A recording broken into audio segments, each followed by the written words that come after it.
Hello, my name is Brian Scuttle, and welcome to the Sonic Cinema Podcast. Thank you for joining us at www.sonic-cinema.com, as well as the Sonic Cinema Podcast YouTube channel. Also, join us at patreon.com/Sonic Cinema for early access reviews, exclusive deep dives, as well as some brief reviews of older movies I'm watching for the first time. And that is patreon.com/Sonic Cinema. So we were originally going to be getting one new adaptation of Clive Barker this year with Nia DaCosta's remake of Candyman, but that has been delayed till 2021. But we did get one in anyway in Hulu's Books of Blood, which is very loosely adapted, which is something we'll certainly get into from Clive Barker's book short story collection, Books of Blood. And joining me to talk about it today is filmmaker David Spaltro. Thank you very much for joining me today. Hey man, it's always a pleasure. Always a pleasure.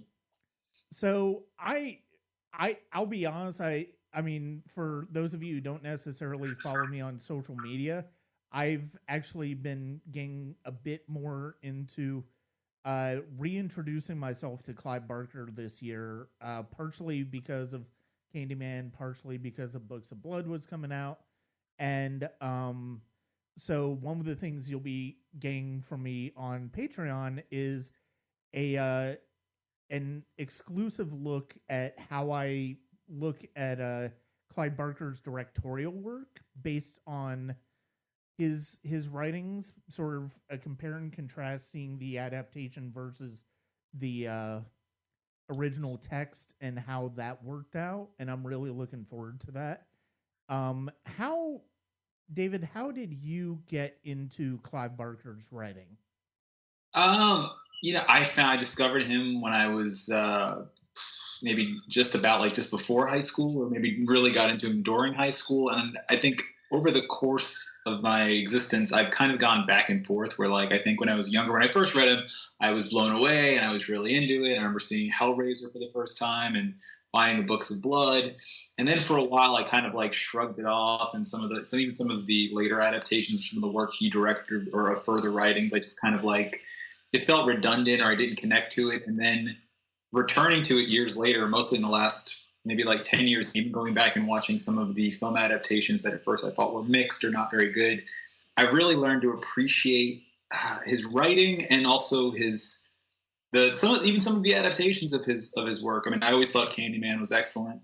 But even like I remember Lord of Illusions. I remember when I first saw it, and I remember the short story and how that it was adapted from, and I was really disappointed in it. And I was like, it was like a VHS rental in '95, and then on further rewatching over the years, it grew on me, and I saw stuff that I never saw before, and so I've kind of had like a love hate swinging back and forth relationship with his work over the years. Mm-hmm. Yeah, and one of the things that's really interesting, at least when it comes to his directorial work, is in the past decade we've since gotten director's cuts of two of his films, Nightbreed and in fact Lord of Illusions, and I'm that's one of the things I'm really looking forward to because I haven't seen those yet, and I'm really looking forward to seeing the director's cuts of both of those films and seeing how they work compared to the theatrical version. So I'm really looking forward to that. And it's funny because I only saw Hellraiser a couple of years ago for the first time, and I like it, and it's a good movie, and it's really faithful to the story. Um, Yeah. I I don't know though. I mean, it just for some reason I'm not quite sure what it is, but I think the fact that it doesn't quite have that shock, that really deep seated sort of dangerous side edge to that Barker's writing has, and I don't really necessarily get that as much out of the film adaptation of Hellraiser as I did reading the Hellbound Heart. Yeah, I mean, I think that's one of the things. Barker's work, I think, is in that vein of like very hard or almost unadaptable. A lot of it because of the themes, because of the way he expresses it. There's sort of it's very cerebral, visceral, you know, sexual. There's just a lot of like inner stuff that like at the same time I think a film medium and the right director and just kind of being given the platform to do anything could really could bring out to do it in a more structured. I think even back in '87 when most studios were probably looking for like the next Freddy Krueger, like with Pinhead, and they like he barely wanted him in the film as the real villain. He got away with a lot, but I think a lot of his stuff it's very hard to kind of to bring that out. And I think so. Like even Hellraiser, like there's times where I watch and I'm like, this is brilliant, but it doesn't have that like visceral horror that even what Candyman has, for instance, with a villain. Yeah. So, with that being said, let's go ahead and talk about Books of Blood, which was originally supposed to be an anthology series or a TV series, inspired by the short film or short story collections, but ended up just becoming one anthology movie with three movies and with three stories involved. And the thing that I think the thing that kind of throws people off, especially, is the fact that really there's only one uh, story of Barker's that's truly adapted. Although I've heard that he did have a part in coming up with the stories in the movie. There's only one that's actually adapted from any of his writing, and I think that's one of those things where it's such a hard. I think it's such a hard thing to get hooks in for an anthology series, and especially one from such supposedly from such a famed author, to only have like one story of it that's actually kind of adapted from his. It automatically puts you at disadvantage, I think, as an anthology. Oh, absolutely. I mean, I I really was very I mean, it's funny. I immediately when I finished watching it, I had some high hopes because I was like, I really was hoping that they were going. I even knowing that they weren't going to straightly adapt a lot of the stories, and that but he had a hand in it, that I might be pleasantly surprised. And I was it was bad for, for me. And immediately after watching it, I was like, okay, it's good I'm not talking about this today because I'll take some time and digest it, and I'm sure I'll have some. And it's like as the days went by, that it frustrated me more. And I think more than it not straightly adapting any of the stories when there's just a wealth of different things they could have done. I mean, there's a bunch of them that are far more difficult to bring in, but there's some they easily could have brought in and done interesting takes and woven them together, even as an anthology film as opposed to a series. I think what really got me, the more I thought about it, is something that's been frustrating me a lot about some of the reboot anthology horror series and or just original series that are out there, is that it just felt vanilla. Like it just felt like there was no it didn't none of the stories had like an interesting. I mean, there was really good performances and there was interesting stuff, but for the most part it just felt like there's just so many. There's Hulu's got another one called Into the Dark, where they've been doing a film every month, and I think Bloomhouse has got one now that's on Amazon. They rebooted the Twilight Zone with some good talent, but nothing feels like an interesting, unique expression or singular story, or it just feels like it's produced and it's told. There's no passion to it for some reason. Yeah, I mean, I rewatched, actually the same day I watched Books of Blood. I actually rewatched Creepshow 2 for the first time in ages, and I was and the two actually have a similar issue for me, which is the stories are so long. Like there are only three main stories in both of those, and they go on for such a long time. And that is such a hard. I mean, if you're doing an individual short film, that's one thing. But if you're trying to tell one story that sort of ties into another, that's or at least is going to lead you into another and going to lead you into they have to be shorter in what you get because, and the ones for Creepshow 2, it's like they're interesting stories and they're all adapted from King, if I remember correctly. All of them are true adaptations of King stories, but Yes. like the one with the Indian just goes on for way too long, and that is no way to start an anthology movie. No, and it's not. There's no particular. It's a straight up like Back from the Dead revenge, EC Comics style thing, Yeah. which they already did, I think, in Creepshow 1, and has been done in Tales from the Crypt and a million other things. You know, it's just been. There's no original like uniqueness to it, and even I mean, talked about going long in the 2020 Books of Blood on Hulu. The stories there, like you almost have like the privilege of being able to tell something tight and scary and connect them all, and they go on to the point of like almost being tedious and not suspenseful, but just like, oh god, like we're still with like we have how many more like these are left to go. Like it was very strange. Yeah. No, and I mean, I will be honest. I actually really liked the first the first story that we're told, Jenna. I actually really like that one. It's about a young woman who's living with her parents after a traumatic event, and she has an ear condition where noises are just amplified, and it sets her on edge.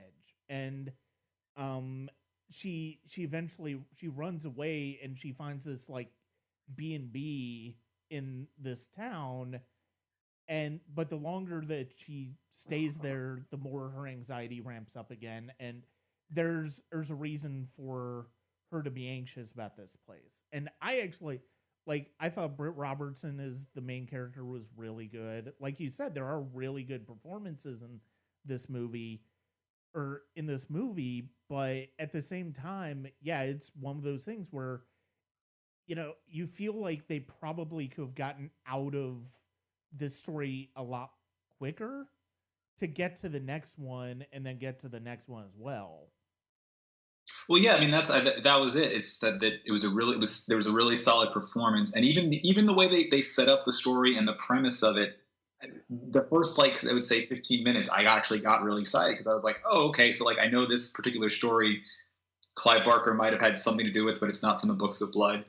But it felt Clive Barker-ish in so much it was like even like what you're saying about like her, the way she hears people, the chewing and all the stuff.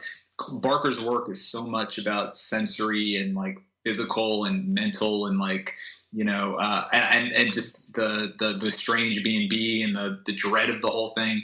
It was like that. I was like, okay, this is Clive Barker. And then again, like whether it was how long it went or some other weird missteps along the way and the whole of it, it just kind of took the air out of it. And I was like, oh, like that. It was like they were on the right path, and then I don't know what happened. Yeah. Well, and the next story is Miles, which is it starts with a psychic researcher, and she's speaking to some potential donors for her latest project, and we meet Simon, and he claims to be a medium for the dead, and claims to be able to receive messages from her recently deceased son, and we see that unfold, and this is the one that's actually more or less adapted, my understanding, from the Book of Blood short story. Yes, and oddly enough, there is a not great, but a better version that is a full film about the Book of Blood that was done, I think, in 2010. I remember seeing, and I think it's on Amazon streaming. That sort of expands this particular story and is a lot more actually faithful to the short story into a feature. So it's very much based on the Books of Blood in the Hulu version, but it sort of just it's one of those things where like it takes some very weird turns that are not quite the story, or it doesn't feel like Barker either to me. Yeah, and it's funny because of the fact that this is the story that sets up sort of the framing device that is essentially almost connecting all of these stories together but it's the middle story. And Yes. it's, you know, it's weird because of it's weird for that reason. And it's like I actually like some of the turns that it takes when it comes to being a horror anthology, because of the fact that you don't necessarily get the connections immediately. You see things come and go from previous stories and other stories, and that's kind of interesting. But at the same time, it's like, well, you haven't done anything to set up your anthology premise, it's because it's like the titles for each of the stories are done. They're like, cut into, a body, and you don't necessarily understand why until you see the story of Miles in its full form. And that goes with the third one, which circles back to the beginning of the anthology, where two seemingly hitmen are trying to retrieve the Book of Blood, and you see little Easter eggs from the other two stories and stuff like that, and then you come full circle with everything. And it's such to a certain extent, I kind of like it, but it's also very confused because it's not as clean of a setup as Creepshow with the EC Comics type. These are comic book stories that the kid is writing, Right. and it's one of those things where it's just such a convoluted storyline. It's like it didn't have to be this way for an anthology series. There's so much. The blueprint of how anthologies work is so etched in pop culture, whether it's you're looking at the Simpsons Treehouse of Horrors or Creepshow or stuff like that, that it's like, how do you not get the structure of it right? Yeah, but I think it's funny because it's like you could. I mean, I think it's brilliant to, because it's so etched, to do something off the wall. Like there's a really great horror anthology called Southbound, which is a bunch of independent horror films. It's kind of in the VHS anthology vein, and it all takes place in the like desert locale. And each short film or a chapter of the feature, a character or an event leads into the next story seamlessly, almost like the way Monty Python would do it, or Mr. Show, where they would just sort of, and it's like it builds and then it kind of wraps around. So it's not your strict, like, there's no like narrator, or there's not like one wraparound story that comes back at the end. But it does it in a unique way that I think perhaps they were trying to do with this, but like many other things they tried to do, where you're like, oh, that's great. They kind of like, it's like, I felt like they just kept tripping. Yeah. Like they do something really awesome, and then it would just be like, wait, what are you doing now? Like it was very strange. Mm-hmm. But so what? I mean, there's Bennett was easily the last sort of story. There was easily like the lesser of the three stories, I think, just because of the fact that it basically just serves to set up the framing device. And it's like I almost wish that like that had been like the entire beginning, where you have the interaction with the librarian at first. He leads him to the Book of Blood, then you see him go to the house, and then he sees the Book of Blood, and then you go into the first story from there, as opposed to trying to make it a story in and of itself. Like, and then, maybe you have room for another individual story, because this one doesn't really have much to do with anything else. And it's such, I enjoyed it. I for what was, I enjoyed it. It's certainly not, my Creepshow is still very much my favorite horror anthology as far as movies go, but it's one of those things where it's like the parts really don't create an overly great whole in this particular case. No, and I mean, I think it's like it's been, the denouement with the hitmen, which is based on, I believe on Jerusalem Street, which is in the Books of Blood, is a sequel to the Book of Blood. It does connect.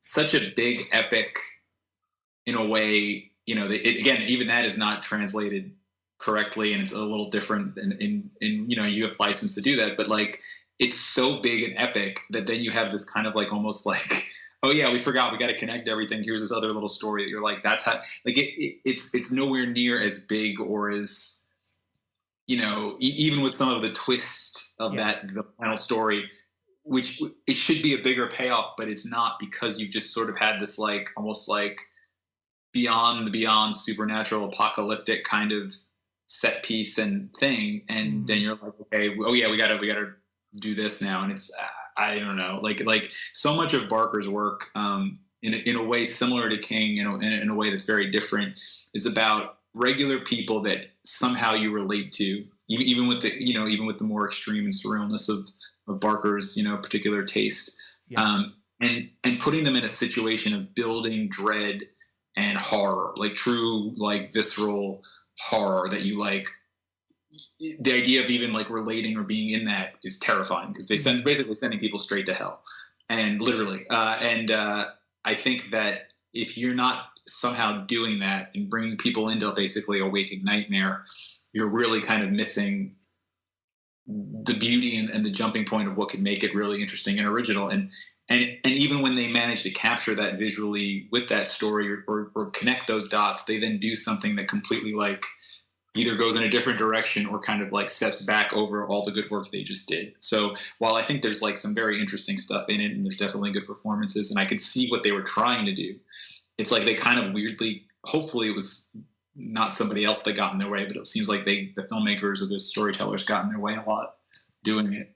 Yeah, and it's weird because of the fact that it's like you would think and you would almost hope that, I mean, maybe, I don't know what necessarily, because I mean, Hulu's not really done anything as far as any of the original films that they've released or original series they've had. I don't think any of them have been like overly like go for broke gory or anything like that. But it's weird because of the fact that there's part of this, there's a lot of this that really feels kind of toothless compared to what you might be familiar with Barker, and it's like that's just not how this should work at all. And I almost I wish it had been like an anthology, a series, because of the fact that maybe then if you're doing like a series of short films that don't really rely on a connective tissue to try to connect them, but like each week is just a different adaptation of one of the Books of Blood stories, then maybe allowing room to breathe in some of these movies could be, in these stories could be justified, as opposed to, oh, we've got to get to the next movie. Yeah, I mean, I think again, I feel like there's just such a missed opportunity with this. But again, it also, I think, what really bothered me is it just sort of has been my frustration with a lot of the horror anthology stuff coming out, because it's not like this was a film or like a network TV series where it had to be at a certain standard or it had to be like sold for advertisers. It's like Hulu and Netflix are just dumping money into like it's like a really weird buffet of streaming stuff where like there's really good meals, and in between it there's a lot of stuff, and you can fill your plate up however you want, but it's all in the same restaurant, right? Mm-hmm. And they have this wealth of various things where they could, even if they fail, I want to see whoever is adapting these things or making these episodes fail by swinging big for the fences, not kind of just doing it and it's like, okay, that was something. Yeah. Like you could literally hire all these different, independent filmmakers or short filmmakers, real talented visionary people with unique perspectives to do like balls to the wall. And again, that doesn't necessarily mean gore, because I think even Barker's stuff with its like body horror and sex and S&M and all that stuff, it's part of it, but that's not really you could do it without doing that and still make it the heart of it. Yeah. And there's no limit to that anyway, but I think that if you just gave filmmakers a chance to just do a really, like, each episode be its own particular take on that story, because they're all so different, you would get some really brilliant stuff. And there's nothing really that I can see that would really stop them from doing that. Which is why, like, when I see these and they are toothless is probably the best word. It just feels like more of the same, or it feels like if you had taken Clive Barker's name off of it, it would be the same. Like the same used to like promote. I think in the '90s they would have like Wes Craven Presents or somebody presents. So they sort of licensed the filmmaker. Yeah. Even Clive Barker did it.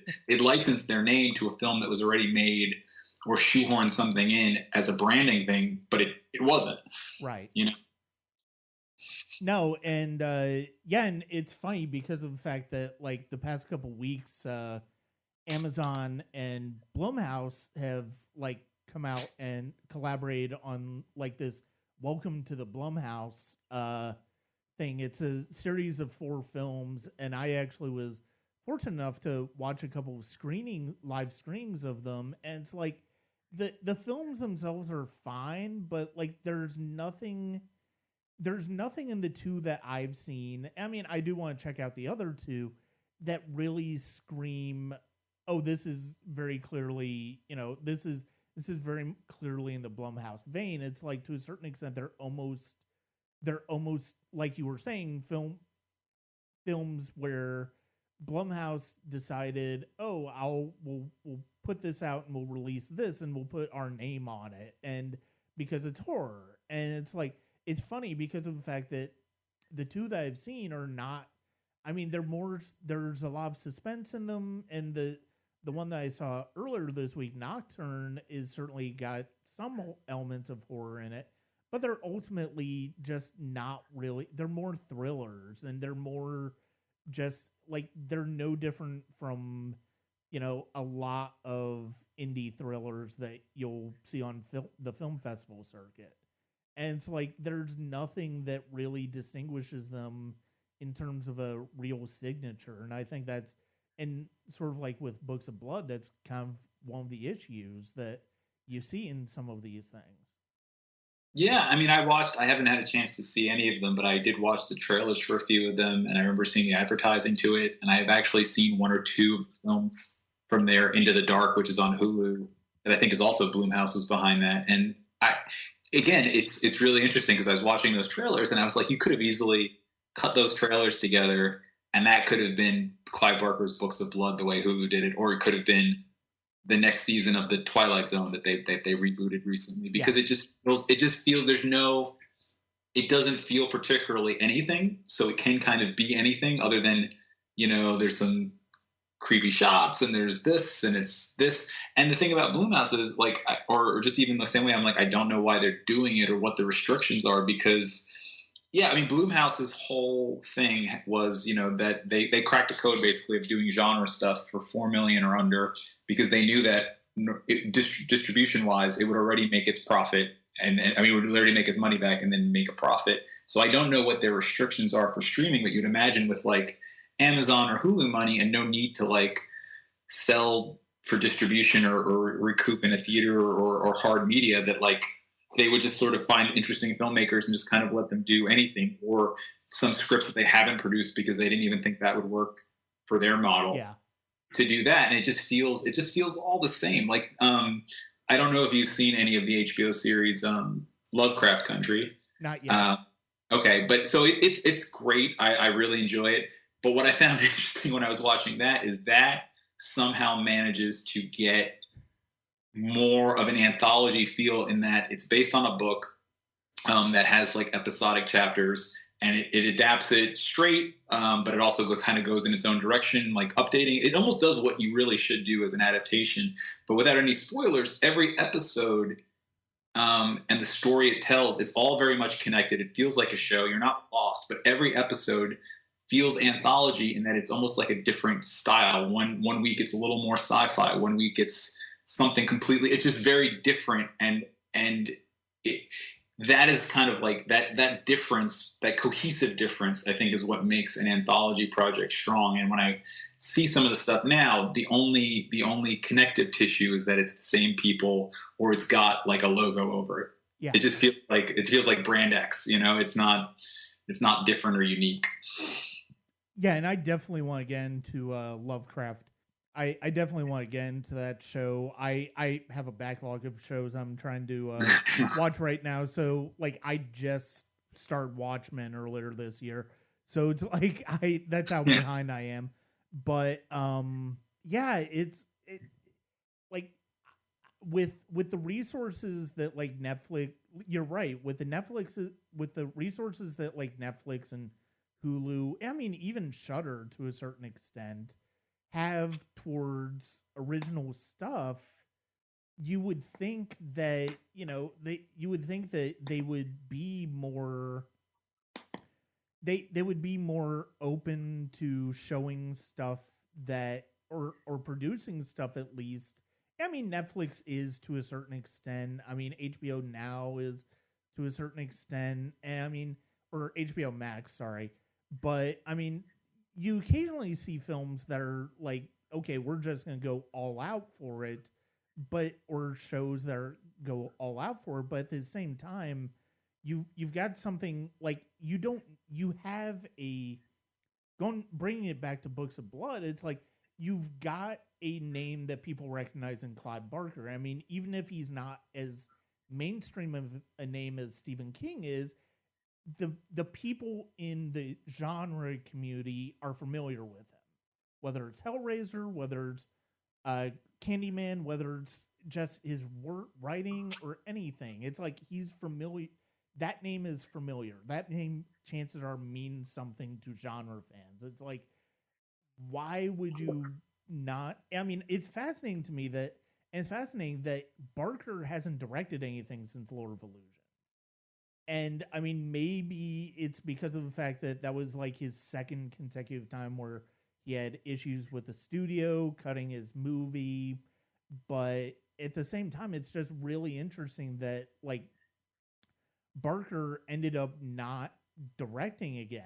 And it's because even in the truncated versions of Nightbreed and Lord of Illusions, like you do see a bit of an imprint as a filmmaker or at least as a storyteller in those films.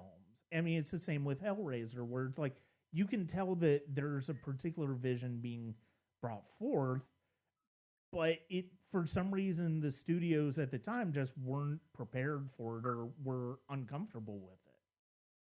Yeah, I mean, they still had a far more traditional way of like they've got to somehow sell this. And Barker, again, Barker, as popular as he is and as known as he is, at least in that audience, he never quite was a Stephen King, like a household where like you wouldn't see his books necessarily at the supermarket counter where you might see like King's books because of the nature of what they were. But Yeah.